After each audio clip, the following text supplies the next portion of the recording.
What's up everyone, Darcblade here with a Hunter's Guide to Monster Hunter Rise Sunbreak. In this video, we're going to be bringing you some full set budget builds, this time for the dual blades. Now what is a full set budget build? Well, it's a build crafted from one set of armor and is designed to help you get through the story of Monster Hunter Rise Sunbreak to the point where you can take on anomaly quests and start making mix sets for yourself. Now, as always, if you find these builds helpful or useful, please consider leaving a like on the video and subscribing as we try to bring you a variety of builds for many different playstyles. When it comes to the dual blades, they're a fast and mobile weapon, and whilst they lack range when it comes to dealing damage, they can nonetheless deal damage through the long combos they're able to perform. This, coupled with their effective use of elements and ailments, as well as mobility mechanics, make them a very enjoyable and hands-on weapon to play. When it comes to the builds for the dual blades, there are no major restrictions, although you have to take into consideration stamina related skills. This is because the dual blades are one of the rare stamina reliant weapons in the game. So these budget builds are a bit of a jack of all trades, combining DPS elements, stamina elements and more. So the first full set budget build I refer to as the all-rounder build or general purpose build, but if you want a more colourful name, I call it the Senor Build. This build utilizes the complete Shogun Senor set with the Magna Malo dual blades for a build that can be used against pretty much any monster. So for this build you'll need the Senor Helm, Senor Mail, Senor Braces, Senor Coil and the Senor Greaves. As for your petalace, this is down to personal preference. I'm using the absolute petalace here as always for a little bit of extra health and survivability. And then for your talisman, again, no one's going to have exactly the same talismans in the game unfortunately, but if you're able to get a talisman that has a maxed out Wirebug Whisperer on it combined with weakness exploit, whether this be through skills or decoration slots, then you'll be able to craft something similar to this build shown here. As for the weapon, I'm using the Mighty Soul Choker, which is the maxed out Magna Malo weapon. Eventually you will be able to upgrade this to the Scorned Magna Malo weapon, but I didn't want to do it here for this video as the decoration slots change. And then for your Rampage skill, this all depends on the dual socket you have available to you. I would normally go with something like Wyvern Exploit or one of the other decorations to increase our damage against specific monster types. So when it comes to the decorations, you've got a few to play around with. So I've gone for Critical Jaws to max out Crit Boost, a Steadfast Jaw which is optional to max out Stun Resistance, and then finally Tenderizer Jaws to max out Weakness Exploit. So if you've done what I've done here, you'll have a raw attack of 360 with 33 blast element. We're going with the blast element here simply because, much like the poison element, very rarely are monsters completely immune to the blast element. And to be honest, this build is more focusing on the raw attack than anything else. We'll also have a decent chunk of purple sharpness with 40% base affinity. This can easily be 90 when we take into account weakness exploit, and you'll have a strong defense of 701 that is strong against water and especially dragon, but unfortunately weak to the other elements, especially thunder. As for the switch skills, as always, these are down to personal preference. However, I will advise taking Shrouded Vault, at least on one of your switch skill loadouts, as it's a great defensive move. So when it comes to the skills, first of all you'll have Critical Eye at level 7, increasing the base affinity of a build. You'll then have Peak Performance at level 3, which is our main raw attack skill with this build. Basically whenever we have full health, our raw attack will be increased. You then have Critical Boost at level 3, increasing the damage of our critical hits, but this only applies to the raw portion of an attack, not the elemental or ailment portion. But this build is all about raw attack, so this will increase our overall damage. You'll have Weakness Exploit at level 3, allowing our affinity to be increased by 50% whenever we're attacking monster weak points. You'll then have Handicraft at level 3, a byproduct of the build we're using, but is useful as it increases the amount of sharpness we have. You'll then have Marathon Runner at level 3. Marathon Runner is a skill that reduces continuous stamina depletion, and when it comes to the dual blades, when you're in demon mode or feral demon mode, this will reduce how quickly this will drain our stamina. You'll then have Pierce Up at level 3, a byproduct of the armor we're wearing. It's not needed on a dual blade build whatsoever. You'll then have Stun Resistance at level 3, reducing or negating all stun effects on our hunter. You'll then have Wirebug Whisperer at level 3. Wirebug Whisperer at level 3 is a skill that increases how quickly our wirebugs will recharge, as well as how long we can keep additional wirebugs. Wirebug Whisperer, I would say, is kind of an essential skill on the dual blades in some respect, as it allows us to use the Shrouded Vault more often. The Shrouded Vault is probably the dual blade's main defensive move now, as it allows you to counter monster moves without being damaged. You'll then have Grinder S at level 3, which is a skill that when you recover sharpness through sharpening, it boosts the number of levels recovered. So it allows us to sharpen and regain more of the sharpness gauge basically. And then finally you'll have Master Mounter at level 1, which is a byproduct of the talisman I'm using, which improves our wyvern riding skill, making filling up the wyvern riding gauge easier, as well as increasing how easily we can parry other monsters with our own monster. So there we have it, that is the Senor build that I would recommend. But every build out there has pros and cons, no build is absolutely perfect. When it comes to the Senor build, its biggest pro is its affinity. This allows it to deal decent damage. Having maxed out critical eye, critical boost and weakness exploit, we have a very high affinity rating for a budget build, allowing us to deal decent damage so long as we're attacking monster weak points. On top of that, this build has quite a few quality of life skills from Handicraft, Marathon Runner, Stun Resistance, Wirebug Whisperer and Grinder S. These all help to the quality of the hunt, making it feel easier than it is. And then finally, for the pros, this build can be used against pretty much any monster. As it focuses on raw attack more than elemental or ailment damage, it means that this build can be used against any monster we come across, and like I said, rarely is a monster completely immune to the blast element, meaning that we can also have a little bit of extra damage through the blast rating on the Magnamalo weapons.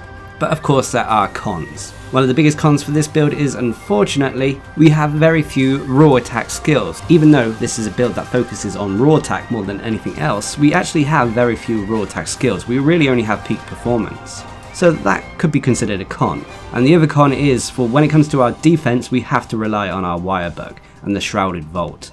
Okay, yes, we do have our mobility as well, but we lack any major defensive skills like Evade Extender, Evade Window, Divine Blessing, so on and so forth. But so long as you're managing your Wirebug gauge and have one Wirebug in order to perform the Shrouded Vault, rarely should you get hit with this build. But regardless of the pros and cons, this is still a very effective budget build to use.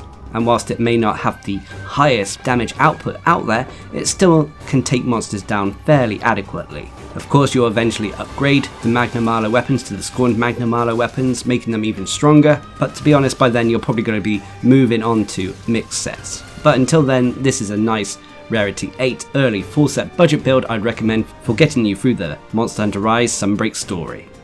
But of course there are other full set budget builds out there, whether you get bored of the one you're using at the start or you want to simply upgrade to a higher tier one.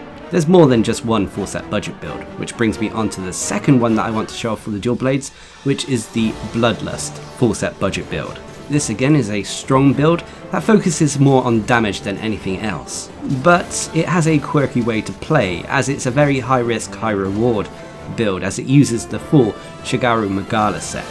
So for this Bloodlust build, we'll need the entire arc set, at least if you're male. I believe female hunters get their Storge or Storge, however you pronounce it, set, but it's pretty much the same set. So this includes the arc helm, arc mail, arc fan braces, arc coil, and the arc greaves. As for your petalace, this is down to personal preference. I'm using an absolute petalace. And then for your talisman, you'll need a talisman that can allow you to get weakness exploit to level 3, whether that's through the skills on the talisman or the decoration slots. As for my weapon, there's a lot you can go with, and in all honesty, we are going to be making use of elemental weapons here. For this budget build, I'm going to be showing off the Malzeno weapons, the Bloody Nails. This has a Spirit Bird doubled Rampage decoration attached to it. Now the main reason I'm using these weapons is they have strong raw attack, decent sharpness, okay they have the dragon element attached to it, but I will be using this build primarily against endgame monsters such as Elder Dragons, to which the dragon element is normally quite effective, so I don't normally have to keep switching in and out the weapon. Obviously as you get through the game and you start building up your collection of dual blades, you can replace these to dual blades with different elements, but for the main purposes of this video, the Malzeno dual blades will be just fine. Also remember that the Malzeno dual blades shown here are the absolutely maxed out ones, yours may be a lower tier.